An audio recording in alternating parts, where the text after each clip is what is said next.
بسم الله الرحمن الرحيم الحمد لله رب العالمين والصلاة والسلام على سيدنا وحبيبنا وعظيمنا رسول الله وعلى آله وصحبه الطيبين الطاهرين. Let's continue by Allah's mercy and grace in this prestigious text of Al-Fiqh Al-Akbar by the prestigious Imam Abu Hanifa, rahimahullah ta'ala. And so the author says, may Allah have mercy upon him, وَيَسْتَوِي الْمُؤْمِنُونَ كُلُّهُمْ فِي الْمَعْرِفَةِ وَالْيَقِينِ وَالتَّوَكُّلِ وَالْمَحَبَّةِ وَالرِّضَاءِ وَالْخَوْفِ وَالرَّجَاءِ وَالْإِيمَانِ. And the believers, all of them, are equal in, not only the Iman, like according to Abu Hanifa, all the believers are the same in Iman. And that means the base of that, the fundamental base of Iman, the faith or belief, the Iman of the lowest believer is like the Iman of Prophet Muhammad sallallahu alayhi wasallam. Not just in this, Abu Hanifa says, he says the believers, all of them are equal in knowing about God and the base of that, having the right belief in God. We all have the same belief in God. Doesn't mean that some people don't know more because they studied the Aqidah more and they studied the Tawheed and the attributes more. But the base of that, we all have the same. He says the believers, all of them, are equal in the Ma'rifah and the Yaqeen and the certainty. All of us are certain about the religion. In the base, we are the same in that. وَالتَّوَكُّلْ, and the reliance on God. وَالْمَحَبَّةِ وَالرِّضَاءِ, and the mahabbah. I need to review what's the mahabbah here. And the rida, and the acceptance. Also, that one need to review. I did review, but subhanAllah, now this one, as if it slipped me. وَالْخَوْفِ وَالرَّجَاءِ وَالْإِيمَانِ, and in their fear, and in their hope, and in their faith. And in fear and hope and faith. So the fundamental of that, the believers are the same. The hope, what's the hope? The hope is the hope for the reward in the afterlife. The believers, they have hope for reward in the afterlife. The other people, they don't have hope for the reward of the afterlife, or they have false hopes. And in faith, the believers are equal in that. That's why when you see that other believer or you meet the believer you never met before and you say, subhanallah, he's a believer like me. What does that mean, like me? There's something common between us. He fears Allah like me, doesn't mean exactly like you. He hopes for the reward of the afterlife like me. He's certain the religion is true like me. He relies on God like me. وَيَتَفَاوَتُونَ فِي مَا دُونَ الْإِيمَانِ فِي ذَلِكَ كُلِّهِ. And they vary in what is other than the essence of faith in all of that. In other than the essence of that, they vary. Meaning the quality of these matters varies between the believers. The quality. Quality means attribute. I'm using the word quality with the meaning of attributes. I'm using the word quality with the meaning of the fineness of it. The quality of Prophet Muhammad's faith is, and his faith has more quality than mine, has greater quality. But he has faith like I have faith, and like another believer has faith more than me or less than me in quality, not in the base of it. That's the way of the Hanafis. The way of the Ash'aris is to say the believers vary in faith. They're not the same in faith. One believer has more faith than another believer. The way of the Hanafis is to say all the believers are the same in faith. But the quality of the faith is what varies. So really, these two sayings are the same. Just it's semantics. It's the words only, not the meaning. والله تعالى متفضل على عباده. And God, exalted is He, is generous to His slaves. He endows upon them with no obligation to give them anything. He does not have to do anything for anyone. So whatever He did for His slaves is a generosity, not a duty. He doesn't have any duty. God does not have a duty. And we are slaves of His. Some people, they don't like the idea of being slaves of God. We are all slaves of God. But some of His slaves are obedient and some of them are not. Not children of God, slaves of God. To say we are children of God would mean God has a species. And it would mean that God has a likeness. Don't believe that God is like the creations. Then you'll be worshiping something other than God. Adil, and He is fair, just, never unjust, never unfair, no matter what He does. قد يعطي من الثواب أضعاف ما يستوجبه العبد. He could give of reward many times more than what the slave deserves. تفضلا منه, out of generosity from him. وقد يعاقب على الذنب عدلا منه, and he could punish for the sin out of justice from him.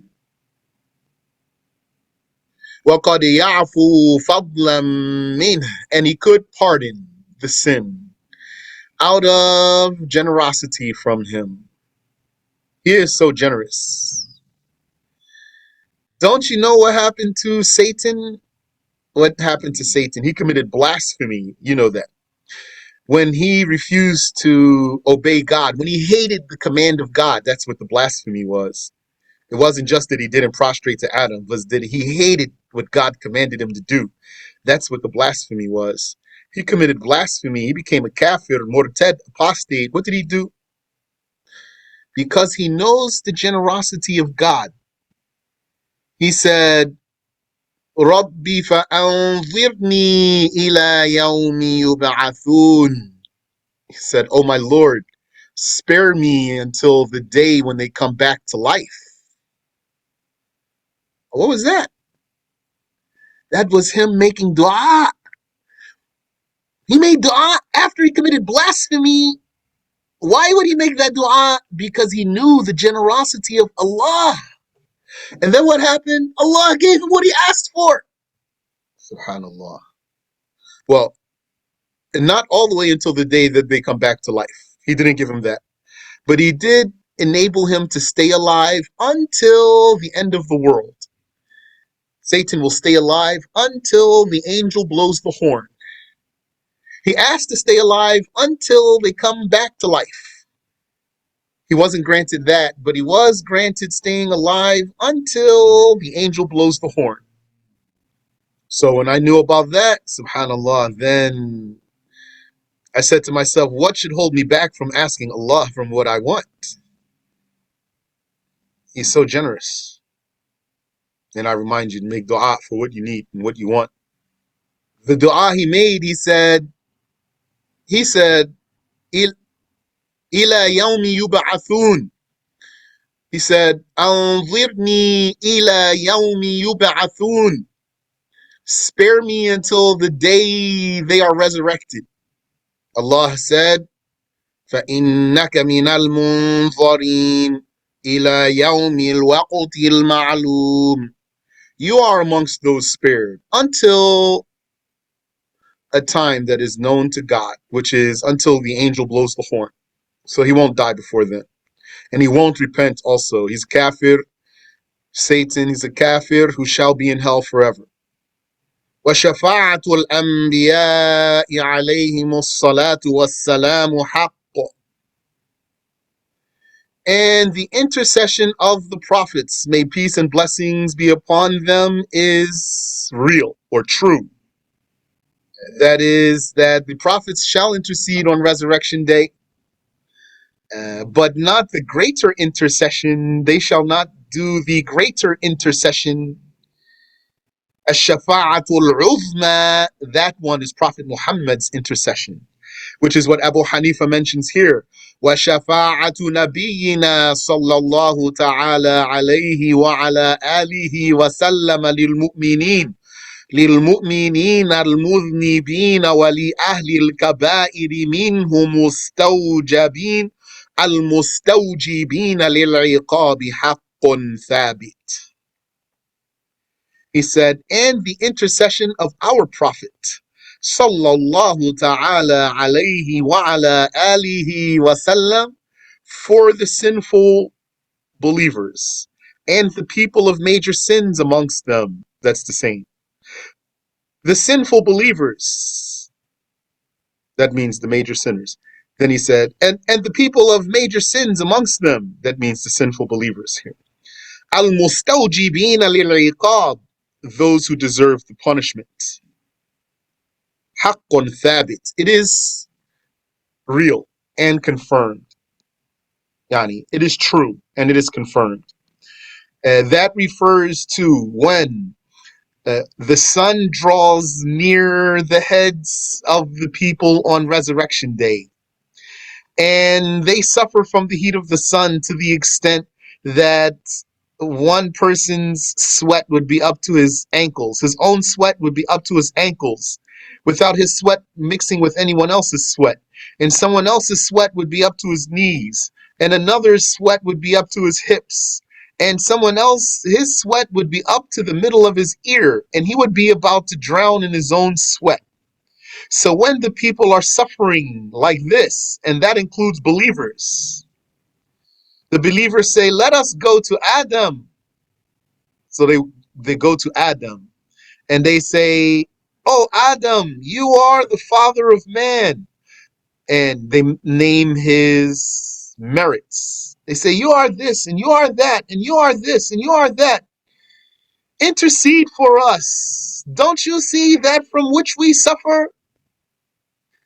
And he says, I remember when I disobeyed my Lord. I am not the one for this intercession. Go to Noah, your father after your father. So they go to Noah and they say, oh, Noah, you are the first of the messengers, meaning the first one sent to the kuffar. And you are this and you are that. Intercede for us. Don't you see that from which we suffer? And then he says, I had an accepted dua, but I used it against my people. Go to Abraham. So they go to Abraham, and then he sends them to Moses, who sends them to Jesus. Each one saying, Lestu fulana, I am not the one for this intercession. Lestu fulana, I am not the one for this intercession. And finally, Jesus, alayhi salam, he says to them, go to Muhammad, sallallahu alayhi wasallam. So they go to Muhammad, sallallahu alayhi wasallam, and he says, Ana laha, ana laha. I will take care of it. I will take care of it. And then he will prostrate and he will praise Allah with words that no one ever used before. And then he will be told to raise his head and to ask and to intercede, and his intercession shall be granted. So then he intercedes. And when he intercedes, a great body of Muslims will be spared from the torture of the heat of the sun. And that's not just from his nation. That's Muslims from his nation and Muslims from other nations too. So Prophet Muhammad's intercession on Resurrection Day is a major event of Resurrection Day, and it is just one of many merits that proves that Prophet Muhammad sallallahu alaihi wasallam is the greatest of all the prophets. Yes, I can repeat the order of the names. First they go to Adam, then they go to Noah, then they go to Abraham, Then they go to Moses, then they go to Jesus, and then they go to Muhammad sallallahu alayhi wasallam. Salawatullahi ta'ala alayhim ajma'een. And who else intercedes? Angels and practicing scholars and Muslim children who died and others. Martyrs. وَوَزْنُ الْأَعْمَالِ بِالْمِيزَانِ يَوْمَ الْقِيَامَةِ حَقٌّ. And the weighing of the deeds by the scale, by the balance on resurrection day is true or is real. Yani, the act of weighing is real, and the scale itself or the balance, it is real. How will the deeds be weighed on resurrection day? It could be that Allah makes the deeds turn into bodies, and then those bodies will go into the pans of the scale, of the balance. Or it could be that the pages of the books of deeds will be weighed in the scale. Or it could be that the people themselves will be weighed in the scale. And it could be that all of that happens. One way for some people and another way for other people. It's obligatory on us to believe that these deeds will be weighed, and it's not obligatory on us to know how. Just like we say about the mutashabih ayahs of the Quran. Do we have to know what istiwa means? It's not a condition. It's enough for us to say Allah is attributed with istiwa because He said so in the Quran. How to explain it, you don't have to know. It's enough for you to say, whatever it means, I believe in it. Whatever yad means for Allah and wajh means for Allah, I believe in it. And how's that arsh and that kursi? However they are, I believe in them. And like that.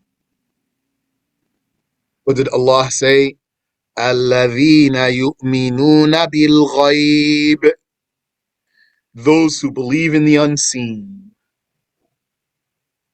That's the believers. It is possible to know about something from one way and be ignorant about the same thing from another way. That's our case in these issues here. وَالْقِصَاصُ فِيمَا بَيْنَ الْخُصُومِ يَوْمَ الْقِيَامَةِ حَقٌّ. According to a copy. And the disputing, the litigation, if you want, the qisas, okay. وَالْقِصَاصُ بَيْنَ الْخُصُومِ. The payback, the retaliation between disputants on resurrection day is real. Meaning, on judgment day, someone will come having wronged other people. And so then, if he had good deeds, those whom he wronged will take from his good deeds. If he doesn't have any more good deeds to be taken from him, then he will take from their bad deeds, and then he will be thrown in hell. This one, the Prophet ﷺ called him muflis, bankrupt. The bankrupt one, the one who lost all of his good deeds and took someone else's bad deeds, and then he gets thrown in hell. Imagine kafir Yawm al-Qiyamah has no idea what's coming for him. In this life, playing. Yeah, playing. Not believing in Allah. Not worried about collecting sins. Not worried about receiving his book of deeds on resurrection day. Not worried about his deeds being weighed in a scale on resurrection day. What does he think? He thinks he's just going to go to heaven. Just like that. That's it. فَإِن لَمْ يَكُنْ لَهُمُ الْحَسَنَاتِ. So if They don't have good deeds to be taken away from them and given to whoever they wronged.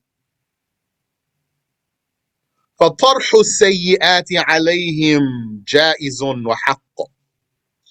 Then for the other person's bad deeds to be thrown upon them, meaning to be given to them, it is possible and real.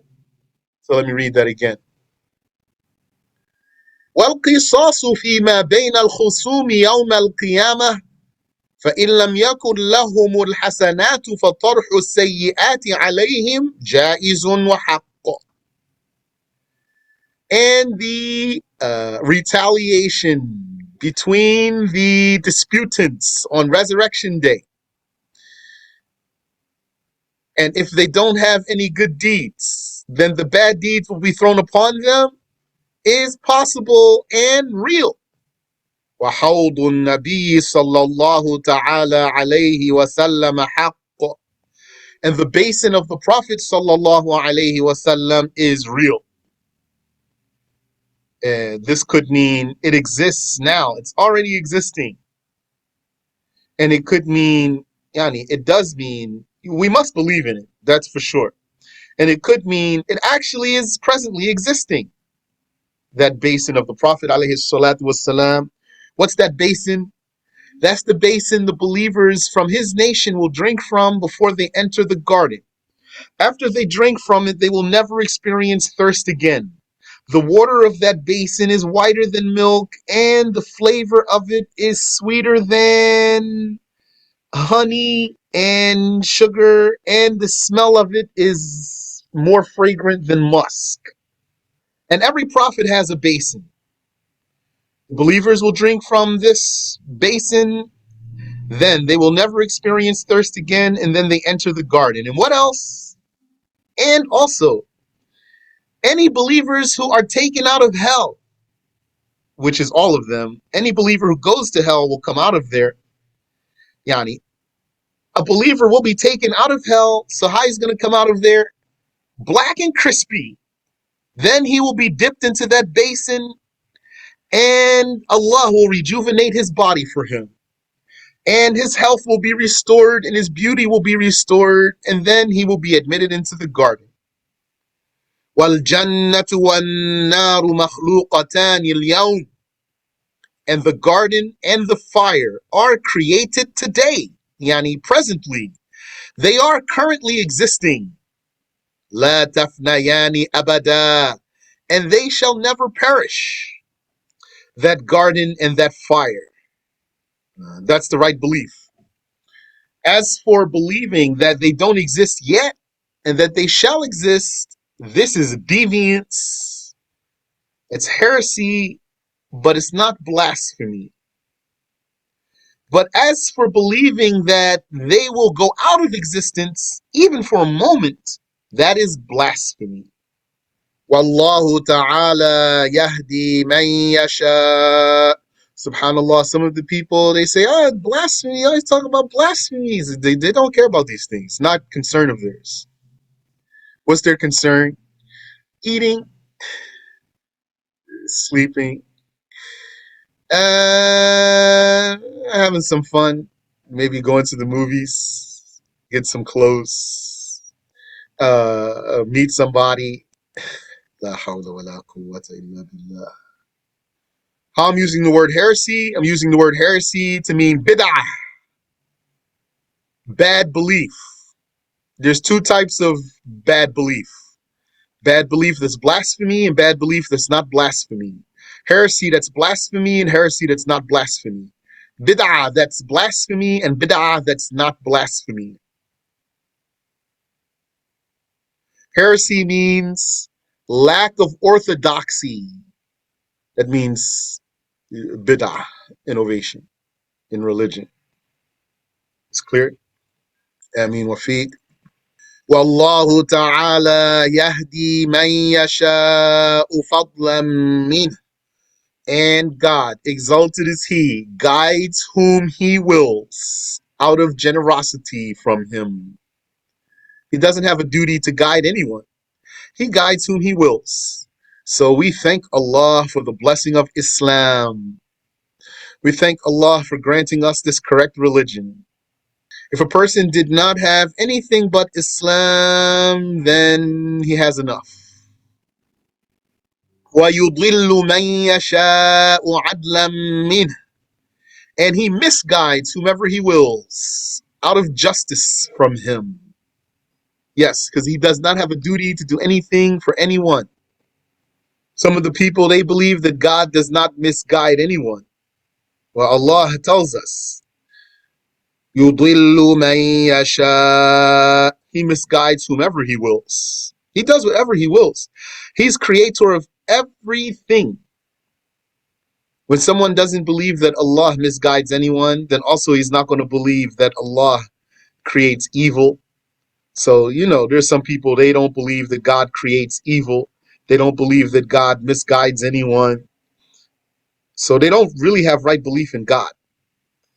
Just by believing that God does not create evil, that means that they believe that God has a contender, an adversary. God doesn't have a contender or an adversary. وَإِضْلَالُهُ خِذْلَانُهُ, and his misguiding is his creating in someone the ability to commit evil. His misguiding someone is his forsaking him. إِضْلَالُهُ خِذْلَانُهُ, his misguiding someone is his forsaking that one. Forsaking him means creating in him the ability to do evil. وَتَفْسِيرُ الْخِذْلَانِ أَلَّا يُوَفِّقَ الْعَبْدَ إِلَى مَا يَرْضَاهُ مِنْهُ, and the explanation of the forsaking is for God not to give the slave the compliance to do what God accepts. وَهُوَ عَدْلٌ مِّنْهُ, and that is justice from him. So this is the right belief. That's the belief of the Muslims. Allah does indeed create evil, and Allah does indeed create what he does not accept. And when someone cannot understand that, it's because he compares God to the creations in the first place. Don't compare God to the creations. He's not like the creations. He does whatever he wills to do. He does create evil, and he commands you not to do it. How we say he creates evil? Because he created us. He created our bodies. He created in us the ability to move. He created all the objects around us. He created in us the ability to manipulate what's around us. When we manipulate the things around us, that's his creation. Yani, that's his creating. He creates in us the ability to move. And he commanded us, don't move like that, move like this, and don't move like that. But he gave us the power to move like this and that. He enables you to do what you want to do, usually, whatever is within your means, and to manipulate the world around you. And so if someone, then he went and took a knife, Allah is the creator of the knife. He's the creator of the wood or the plastic, which is the handle, and he's the creator of the metal of the blade. He's the creator of the shape of the blade. He's the creator of the density of the atoms of that blade. He's the creator of the movement of our bodies. And if someone took that blade and he assaulted someone with it, Allah is the creator of all of that. And he commands the slave not to do that. So he is creator of evil, and he misguides whomever he wills. And that's fair. وَكَذَا عُقُوبَةُ الْمَخْذُولِ عَلَى الْمَعْصِيَةِ, and also, his punishing the forsaken one for the disobedience, that's fair. وَلَا نَقُولُ إِنَّ الشَّيْطَانَ يَسْلُبُ الْإِيمَانَ مِنْ عَبْدِهِ الْمُؤْمِنِ قَهْرًا وَجَبْرًا, and we do not say that the devil withdraws faith from God's believing slave forcefully and coercively, or by coercion. وَلَكِنْ نَقُولُ, rather we say, Al-abdu yad'u al-iman. The slave will neglect faith. The slave neglects the faith. فإذا تركه فحينئذ يسلبه منه الشيطان. So when he neglects it, then the devil will take it from him. So I don't have more words to explain this sentence here. And to be honest with you, I do find this Al-Fiqh Al-Akbar is challenging matan actually. Not all the spots, some of the spots are very easy, but some of the spots are challenging words, challenging phrases. But until now, for me personally, which matan and aqidah is the loftiest? I find Tahawi is top. Tahawi is top for me. MashaAllah. وَسُؤَالُ مُنْكَرٍ وَنَكِيرٍ فِي الْقَبْرِ حَقٌّ. And the interrogation of Munkar and Nakir, that duo of angels in the grave, is real. وَإِعَادَةُ الرُّوحِ إِلَى الْعَبْدِ فِي قَبْرِهِ حَقٌّ. And the return of the soul, or the restoration of the soul, the return of the soul to the slave in his grave is real. That means he's going to become alive again in his grave. But not the same life like we have right now. He will be alive with the meaning that he is aware and he senses and he feels, but not with the meaning that he eats and drinks and that he does things, and not with the meaning that he moves around. Yani he's in a different case now, because his soul will have been taken out and then goes back in. When his soul gets uninstalled and then reinstalled, he's not going to be alive like we are alive now. It will be different, but he will be alive in his grave. وَضَغْطَةُ الْقَبْرِ حَقٌّ, until his body decays. And the squeezing of the grave is real. But it's not for everyone. Some people think that every single one will be squeezed by the grave. It's not true. وعذابه حق كائن للكفار كلهم ولبعض المسلمين. And its torture, the torture of the grave, is real and present, confirmed, being for the disbelievers, all of them, and for some of the Muslims. And don't forget the position of Abu Hanifa concerning the kafir. According to Abu Hanifa, every kafir will be tortured if he was sane and pubescent and he didn't believe in God. Yani, according to Abu Hanifa, if you're sane and pubescent and you don't believe in God, you're going to be tortured in the afterlife, even if you never got the message of a messenger. That is a minority opinion, but that's the way of Abu Hanifa. So he says here, the torture of the grave is for every disbeliever and for some of the Muslims. We say, yes, Yani, we can say the same words for every disbeliever. Yeah, we take the saying of the majority, not the saying of Abu Hanifa. But we can say the same words, but it really has a qualification. So we can say every kafir will be tortured, but what that means is every accountable one. And we take the saying that to be accountable means that you're sane and you're pubescent and you heard the basic message that no one is God but Allah and Muhammad is the messenger of Allah. This makes one accountable. If he dies without being a believer, then he'll be tortured. When we talk about this issue, when we take this position and we talk about this issue, we say this issue not necessarily saying all those details.